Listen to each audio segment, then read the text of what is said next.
No seu quarto você toca super bem, você consegue tocar as músicas do começo ao fim, você consegue tocar com confiança, com fluidez, você tem vários momentos de achar que toca super bem, que está evoluindo super bem, mas no momento que alguém entra pela porta, no momento em que alguém te passa o violão nos encontros com amigos, você já fica com aquela ansiedade e quando você vai tocar, você toca muito pior. Isso já aconteceu com você? Isso já aconteceu comigo, já aconteceu com vários colegas músicos, já aconteceu com vários alunos e eu quero te contar como você pode superar isso. Meu nome é Arthur Endo, eu sou músico profissional e dedico minha vida ao violão há mais de 15 anos. Tem músicos que tocam muito bem, mas quando vão se apresentar tem um declínio de performance tão grande que as pessoas acham que esses músicos tocam mal. Mas na verdade o problema não é a técnica, não é a musicalidade, é a percepção do julgamento dos outros que impacta a capacidade de se expressar com a música. E o paradoxal é que quanto mais você sente a necessidade de tocar bem,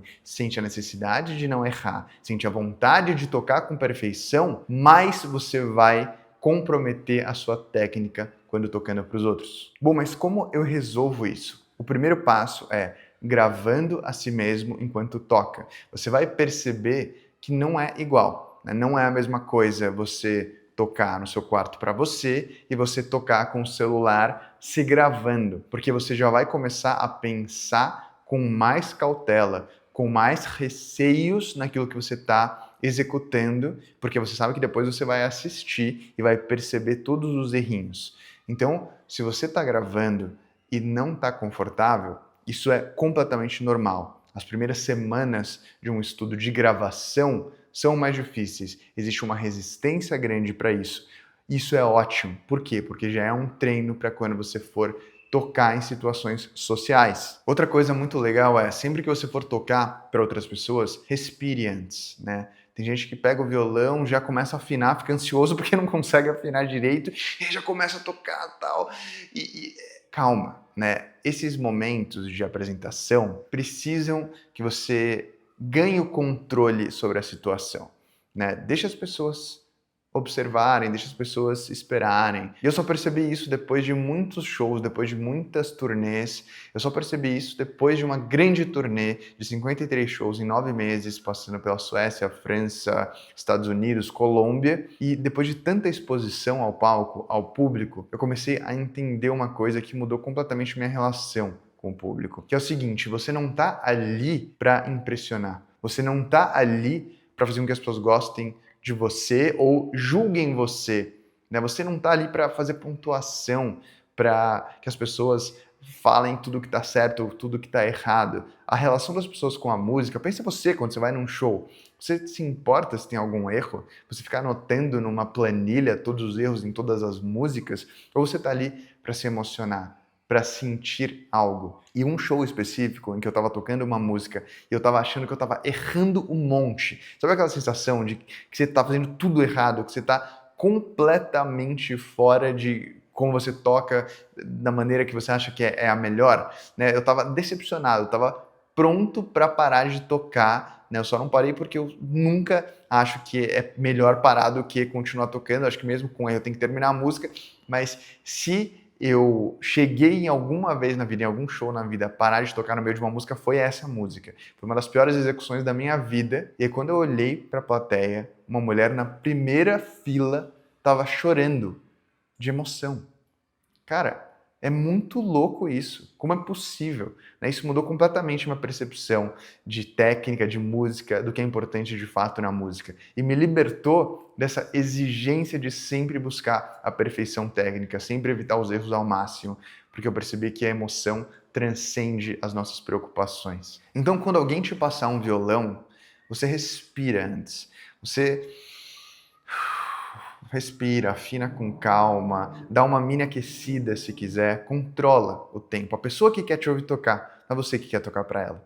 Né? Então você toma o seu tempo ali, 1 minuto, 2 minutos, 5 minutos, né? Não tem problema. Você precisa estar no controle da situação. E aí você, quando der uma mini aquecida ali, enquanto afina, né, toca alguns acordes para ver se o violão está afinado, tal, você, aí sim, quando você quiser, respira e começa. Você vai ver que isso já vai fazer uma grande diferença. As pessoas sentem que quando elas tocam violão para as outras, é uma espécie de teste. e elas podem falhar. E elas ficam ansiosas. Mas se você para de enxergar isso como um teste e começa a entender isso como quase um favor, quase uma comida que você prepara, uma sobremesa que você leva para casa de um amigo, isso muda muito a forma que a gente lida com essas situações. Então, o plano para parar de ter ansiedade tocando para os outros, ele é muito simples e ao mesmo tempo ele exige um trabalho que não é só pragmático, é um trabalho de reflexão interna, de mudança de percepção sobre um evento específico, e aí você aos poucos vai conseguindo trabalhar tanto a parte metódica,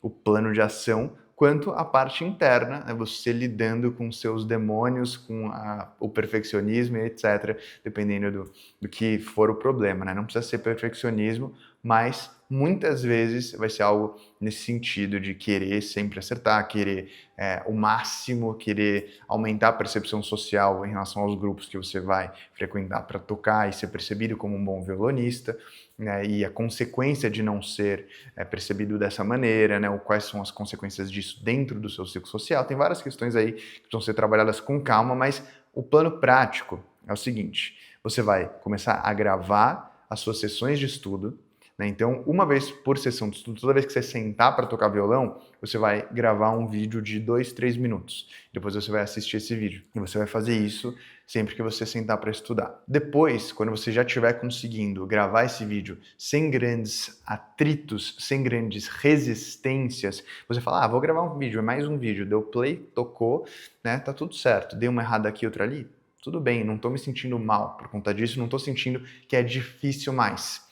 E aí no começo vai ser difícil, é normal. Mas depois de algumas semanas, provavelmente você já vai conseguir fazer isso com certa naturalidade. E por último, você vai começar um processo de exposição gradual a pessoas e contextos que te dão menos ansiedade. Então, por exemplo, tocar para o seu filho, tocar para seu esposo, sua esposa, né? Talvez seja mais tranquilo do que tocar para um parente próximo, para um amigo próximo, depois para um grupo de amigos. Quando eu fui prestar uma competição importante, eu fiz questão de tocar o repertório da competição para mais de 20 ciclos de amigos diferentes. Eu não tenho tantos amigos assim, e muitos tiveram que ouvir várias vezes o repertório, mas eu ia numa festa da universidade e tal, e pedia para tocar para as pessoas. Ia na casa de um amigo, na República, na Unicamp tem isso de República, né? E aí eu tocava para as pessoas ali, algumas que eu conhecia, algumas não. Ia para casa de violonistas mais experientes que eu e tocava para eles, né? E aí isso fez com que eu tivesse o conforto de chegar na competição tocando para 1000 pessoas e tivesse uma percepção daquilo de familiaridade ao invés de pavor, ao invés de alerta vermelho. Porque eu sabia que aquela sensação de palpitação, aquela sensação de adrenalina já tinha acontecido e não precisaria prejudicar a minha performance. Eu tive a felicidade de vencer essa competição, que foi o Imagine Brasil 2017. E claro que tem uma outra questão, que é a questão técnica. Quanto mais preparo técnico você tem, mais confortável você fica para tocar para as outras pessoas, porque você erra menos, você se sente mais confiante, você tem uma solidez que permite você ter uma execução objetivamente melhor, para além da questão psicológica. E se você quiser um plano para ir do zero ao avançado, ou do iniciante ao avançado no violão, eu desenvolvi um curso em 100 níveis progressivos, com todo o material que você precisa para evoluir no instrumento. Ele inclui apostilas de revisão para que você nunca regrida, ele inclui desafios para você sempre se forçar a ir além do seu atual nível. Então é um curso que te desafia, que faz com que você progrida, e eu vou pegar você pela mão nesse curso e ir fazendo com que o seu progresso seja sempre o próximo passo. É sempre um passo após o outro, sempre um passo mais simples possível e mais eficiente possível para que você não se perca. E é um curso gamificado, então você vai ter uma sensação gratificante ao longo do processo, você vai ter essa sensação de que é divertido, de que é gostoso tocar violão, é gostoso evoluir. Para saber mais, clica no link na descrição desse vídeo. Um abraço e se quiser assistir mais vídeos aqui do canal, clica aqui em cima.